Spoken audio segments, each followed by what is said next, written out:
நான் முதல்ல பேசிடுறேன். ஏன்னா சீமான் பேசினதுக்கப்புறம் நான் பேசி நிச்சயமாக யாரும் அதை ரசித்து கேட்க மாட்டீங்கன்னு எனக்கு தெரியும். இந்த டிடிடி படத்தினுடைய வெற்றி விழாவை கொண்டாட இங்கே வந்திருக்கின்ற திரையுலக பிரமுகர்களே, அன்பிற்குரிய பத்திரிகை நண்பர்களே, இந்த படத்தினுடைய வெற்றி மிகப்பெரிய மகிழ்ச்சி எல்லாரும் கொடுத்துருக்குன்னா அதுக்கு 2 முக்கியமான காரணம். ஒன்று, மிக அதிகமான பொருட்செலவில் எடுக்கப்பட்டு வெற்றியை குவித்த படம் இல்லை, இது அது முக்கியமான காரணம். 2வது, இந்த படத்தினுடைய தயாரிப்பாளர் யார் என்பது. இந்த படத்தினுடைய வெற்றி நிச்சயமாக இன்னொரு 50-60 இளைஞர்களுக்கு புதிய படங்களை இயக்கக்கூடிய வாய்ப்பினை பெற்றுத்தரும். அப்படின்றதுனால தான் இந்த வெற்றி இன்னும் கொஞ்சம் கூடுதலான ஒரு மகிழ்ச்சி எல்லாருக்கும் தெரியுது. இந்த படத்தை பொறுத்த வரைக்கும் ஒரு சிம்பிள் சப்ஜெக்ட். நிதிஷ் சகாதி ரொம்ப அழகாக அந்த படத்தை இயக்கியிருக்கார். மிகச்சரியாக கதாபாத்திரங்களுக்கான நடிகர்களை தேர்ந்தெடுத்தார். அதான் ரொம்ப முக்கியமான விஷயம். ஜீவாவை பொறுத்த வரைக்கும் இந்த படம் அவருக்கு ஒரு பெரிய ஒரு மறுமலர்ச்சி அப்படின்னு தான் சொன்னால். அவருடைய கதாபாத்திரம் சரி, அந்த ஹேண்டில் பண்ண விதம் இருக்குல்ல, ஜீவா வெரி குட். ரொம்ப எக்ஸ்ட்ரானரியாக பெர்ஃபார்ம் பண்ணியிருந்தார். ரொம்ப இயல்பாக இருந்தது படம் பார்க்க. எப்போவுமே இது மாதிரி படங்கள் நடிக்கும்போது எல்லா கதாநாயகரும் நமக்கு ஒரு 2 பாட்டு, நமக்கு ஒரு 4-5 ஃபைட்டு இதெல்லாம் எதிர்பார்ப்பாங்க. அதெல்லாம் தவிர்த்து விட்டு இந்த படத்துக்கு என்ன ஒரு கதாநாயகன் நியாயமாக செய்யணுமோ அதை ஜீவா பண்ணியிருந்தார். அதுதான் இந்த படத்தினுடைய வெற்றிக்கு மிக முக்கியமான காரணம் அப்படின்னு நினைக்கிறேன். 2வது, கதாபாத்திரங்களுக்கான நடிகர் தேர்வு. ஒரு பக்கம் இளவரசி எப்படிப்பட்ட நடிகர் அப்படின்றது எல்லாருக்கும் நல்லா தெரியும். சரியான கதாபாத்திரத்தை கொடுக்கணும் இளவரசிக்கிட்ட. கொடுத்தா அதுக்கப்புறம் அவர் பார்த்துக்குவார் மிச்சத்தை. அதே மாதிரி இன்னொரு பக்கம் தம்பி ராமையா, 2 பேரும் மிக அழகாக இந்த கதாபாத்திரத்தை ஹேண்டில் பண்ணியிருந்தாங்க. இந்த படம் டிடிடி. இந்த படத்தினுடைய தயாரிப்பாளரை பொறுத்த வரைக்கும் அவர் MMT, man of Midas touch. அதுதான் இந்த படத்தினுடைய வெற்றிக்கு காரணம். இந்த படத்தினுடைய வெற்றிக்கு துணை இருந்த எல்லோருக்கும் என்னுடைய வாழ்த்துக்களை தெரிவித்துக் கொள்கிறேன். நன்றி, வணக்கம். நன்றி sir, thank you so much sir. பொதுவாக தேட்டர்லேருந்து வெளியே வரும்பொழுது ஒரு 2 ஹவர்ஸ்க்குள்ளே ஒரு சினிமா ரெவ்யூ வரும். ஆனால் வெற்றி விழாவில் திரைப்படத்துடைய ரெவ்யூ கொடுத்து பார்க்காதவங்க போய் படத்தை பாருங்கள் அப்படின்னு சொன்னதுக்கு மனமார்ந்த நன்றிகள் சார். Thank you so much. அது எங்கள் சித்ரா லக்ஷ்மன் சாரால் மட்டும்தான் பண்ண முடியும். Thank you sir, thank you very much. Seeman அண்ணா, உங்களுடைய வாழ்த்துக்கள். அனைவருக்கும் என்னுடைய அன்பும் வணக்கமும். தலைவர் தம்பி தலைமையில்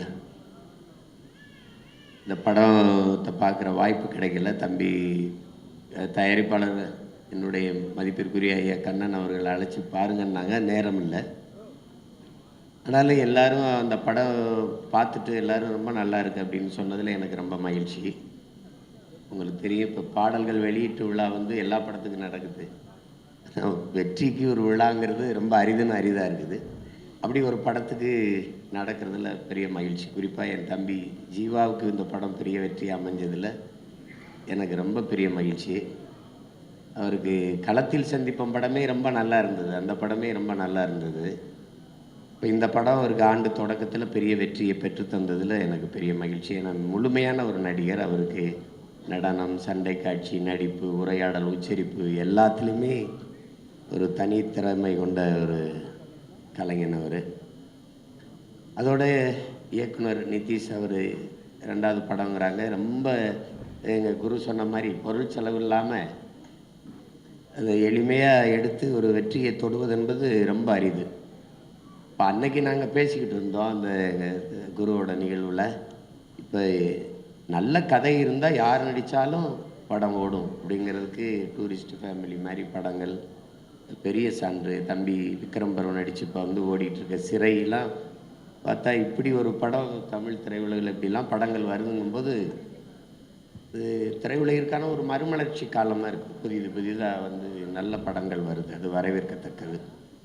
ஏன்னா எங்கள் அப்பா ஆர்பி சௌத்ரி மாதிரி தயாரிப்பாளர்லாம் படம் எடுக்காமல் இருக்கிறதா வருத்தமாக இருக்குது. அதை ஈடுகட்டுறதுக்கு எங்கள் ஐயா கண்ணன் ரவி அவர்கள் வந்திருக்காங்க. எங்கள் அண்ணன் செல்லுமணி சொன்ன மாதிரி இப்போ 20 படம் நடந்துக்கிட்டு இருக்கு அவர் தயாரிப்பில். அப்போ 20 இயக்குநர்களுக்கு வாய்ப்பு. இப்போ அது ரொம்ப அரிது. நல்ல கலைஞர்கள் நல்ல கதையோடு அலைகிறாங்க. அது என்ன சொல்கிறது, இந்த ஐயா சொல்லுவார்னு சொல்லுவாங்க. நல்ல கதை இருக்கும், அவருக்கு நல்ல தயாரிப்பாளர் கிடைக்க மாட்டார். நல்ல தயாரிப்பாளர் இருப்பாங்க, அவருக்கு நல்ல கதை கிடைக்காது. இந்த முரண் தான் காலங்காலமாக நடந்துக்கிட்டு இருக்கு. ஆனால் இப்போது இது ரெண்டும் உடன்பட்டு போகுது, முரண்பட்டு போகலை. அதில் இந்த படத்தின் வெற்றிக்கு உழைத்த ஒளிப்பதிவாளர், இசையமைப்பாளரை ரொம்ப நல்லா சொன்னாங்க. அப்பா சௌத்ரியே சொல்லிட்டார், பின்னணி இசை ரொம்ப அருமையாக பண்ணியிருக்கீங்கன்னு சொல்கிறாங்க. அதை ரீரிகார்டிங், பின்னணி இசை ரீரிகார்டிங் ரொம்ப நல்லா பண்ணியிருக்கீங்கன்னாங்க. நல்ல தலைப்பு வச்சுருக்காரு, தலைவர் தம்பி தலைமையில்னு. அது எல்லாரும் என்னை வந்து தலைவர் தம்பின்னு தான் சொல்கிறாங்க, எல்லோரும் எங்கள் தலைவரோட தம்பின்னு. ஆனால் எல்லோரும் நீங்கள் டீனே சொல்லிகிட்டு இருக்கிறீங்க. இங்கே எங்கள் டிடி வேற வந்து உட்காந்துருக்காங்க. அது தலைவர் தம்பி தலைமையிலே சொல்லலாம். அதை என்ன குரு, ரொம்ப நல்ல தலைப்பு. ஆனால் அது தமிழில் எழுதலை, அது எனக்கு ரொம்ப வருத்தம். இந்த பட வெற்றியில் ஐயா கண்ணன் ரவி எவ்வளோ மகிழ்வாங்களோ அதை விட நான் பெரிதும் மகிழ்கிறேன். நான் வெற்றிங்கிறது 3 எழுத்து வார்த்தை இல்லை, அது பல பேருடைய வாழ்க்கை. அது ரொம்ப பெருசு. அதை இந்த படம் தொற்றுப்பதில் எனக்கு பெரிய மகிழ்ச்சி. எல்லோருக்கும் என்னுடைய அன்பும் வாழ்த்துக்களும். நன்றி அண்ணா, ரொம்ப ரொம்ப நன்றி, மனமார்ந்த நன்றிகள். தேங்க்யூ சார், தேங்க்யூண்ணா, தேங்க்யூ வெரி மச். வணக்கம்மா. நல்லா இருக்கீங்களா சார்? தலைவர் தம்பி தலைமையில் படத்தின் வெற்றி விழாவிற்கு வருகை தந்து விழாவை சிறப்பிக்கின்ற திரையுலக முன்னோடிகள் அனைவருக்கும், இந்த படத்தின் பத்திரிகையாளர் காட்சி நடந்து முடிந்த பிறகு உடனடியாக இயக்குனரை, கதாநாயகனை, என்னை அழைத்து வெகுவாக இந்த படத்தை ரசித்து பாராட்டி அதை மக்களுக்கும் சொல்லி இந்த நிகழ்ச்சியை வெற்றி விழாக்கிய அனைத்து ஊடக நண்பர்களுக்கும் என் மனமார்ந்த நன்றி. சௌத்ரி சார்கிட்ட எப்போது ஃபோன் பண்ணி, சார் ஒரு கதை சொல்லணும். அப்படியா, யாரையா ஹீரோ? ஜீவா. யோ அவனுக்கு ஒரு படம் ஓடாது, நீ வேற, நானே படம் எடுக்கிறதில்ல, அவனுக்கு இதுக்கே கூப்பிட்ற, போங்க வேற யாருக்கா ஹீரோ சொல்லுங்கய்யா. இப்படி வளர்ந்த ஹீரோ அவர். அப்போ இவ்வளோ ஒழுக்கமாக வளர்ந்துருப்பார். ஹீரோ கிளம்பி ஷூட்டிங் வருவாரா மாட்டாரா இந்த பிரச்சனையெல்லாம் இல்லாமல் எந்திரிச்சா வந்து இந்த படத்தோட பொறுத்த மட்டும் ஜீவா மாதிரி ஒரு ஹீரோ ஜெயிக்கிறத ஒரு சக நடிகனாக நான் ரசிக்கிறதுக்காகவும் அல்லது பாராட்டுறதுக்கான காரணம் என்னென்னா டிசிப்ளின். வேலையில் ஒரு ஹீரோ, ஒரு ப்ரொடியூசருக்கு வந்து சொல்லியாச்சுன்னா காலையில் ஹீரோ வந்துடுவார்.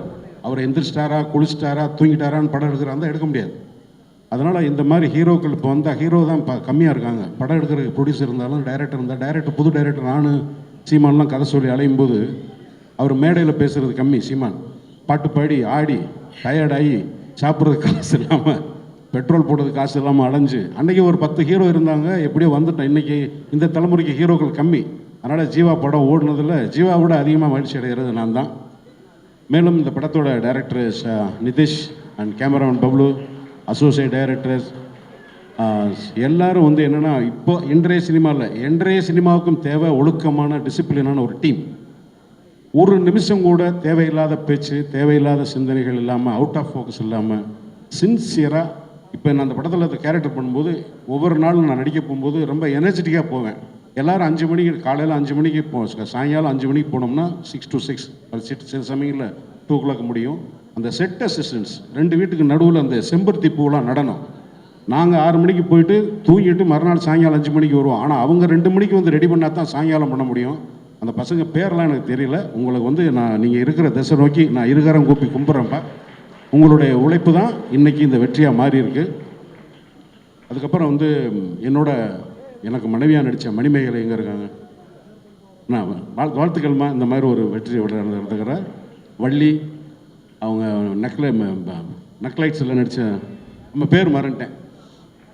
எல்லாத்துக்கும் நம்ம எல்லாரும் சேர்ந்து வேலை செஞ்சதில் இந்த படத்தில் வெற்றி நடந்தது. ரொம்ப முக்கியமான விஷயமா இன்னும் சொல்லணும்னா, இந்த மாதிரி டைரக்டர்ஸ், இந்த ப்ரொடியூசர்ஸை பற்றி சொல்லணும்னா ராவணக்கோட்டம்ன்ற ஒரு படம் எடுத்து சார் வந்து துபாய்க்கு ஆடியோ ஃபங்க்ஷன் அப்படின்னாங்க. துபாயில் என்னடா ஆடியோ ஃபங்க்ஷன், பிரசாத் லேபே இருக்கே, இதுக்கு எதுக்கு அங்கே வைக்கிறாங்க? ஏன்னா அதுக்கு முன்னாடி எனக்கு கண்ணன் ரவி சாரை பற்றி தெரியாது. சரி, நான் வந்து பொள்ளாச்சியில் வந்து வேற ஒரு படம் ஷூட்டிங்கில் இருந்து அங்கேருந்து தான் போனால் நமக்கு கொடுத்த ட்ரீட்மெண்ட்டை பார்த்துட்டு, ஐயா நான் இதுக்கெல்லாம் ஒருத்தலையா, நீ ஆளை விடுங்கய்யா, நான் பாவம், நான் மட்டும் ஒரு ஓரமாக நிற்கிறவனை கூட்டினா முழுக்க ஒருத்தருக்கு கூச்சப்படுற அளவுக்கு ஒரு ஹாஸ்பிட்டாலிட்டி கொடுக்க முடியும்னா அது கண்ணன் ரவி சார் தான். சரி, அவர் அப்படி இருக்காருன்னா தீபக்கு 16 அடி போயிடுறாரு. அதனால் உங்கள் ஹாஸ்பிட்டாலிட்டிக்கு, உங்களுடைய இந்த சினிமாவோட, நீங்கள் சினிமாவுக்கு வந்திருக்கிறதுக்கு எல்லாத்துக்கும் என்னோட நன்றி.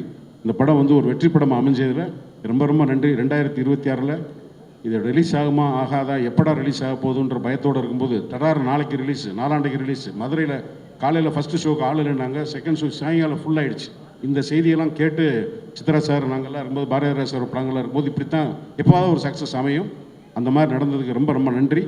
இவ்வளோ பெரிய ஹாலுக்குள்ளே சக்ஸஸ் மீட் நடந்து ரொம்ப வருஷம் ஆச்சு. கண்ணன் ரவி சார் ரொம்ப நன்றி இந்த மாதிரி ஒரு சினிமாவை செலிப்ரேட் பண்ணதுக்கு. Thank you thank you sir.